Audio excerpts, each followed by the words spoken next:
ألسنا نحن القائلين يوجد في النهر ما لا يوجد في البحر.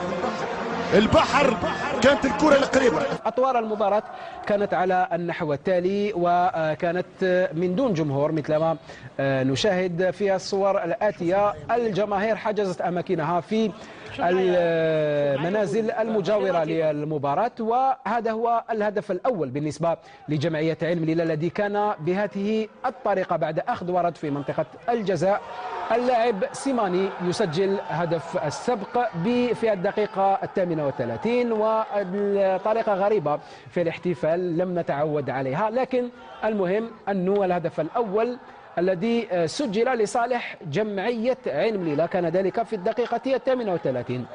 ونحن نسير إلى نهاية المباراة. تتغير الأمور بعد هذه اللقطة التي نشاهدها.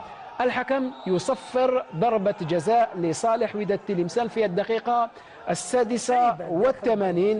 الأمور إذن النقاش بدأ على المباشر معنا مع حسين متلف وأيضا محمد زكريني، لأن هذه اللقطة محل نزاع تحكيمي.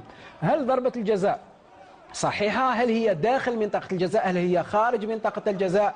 سنشاهد التصوير البطيء، وسيكون لنا عودة للسيد محمد زكريني الذي يمكنه أن يفصل في هذه اللقطة بعد أن نشاهد تنفيذ ضربة الجزاء الذي كان بهذه الطريقة. وبالحاج في الدقيقة 86 يحول ضربة الجزاء إلى هدف التعادل لصالح وداد تلمسان أمام الرائد جمعية عين مليلة. إذن مرة أخرى سنتوقف عند التحكيم.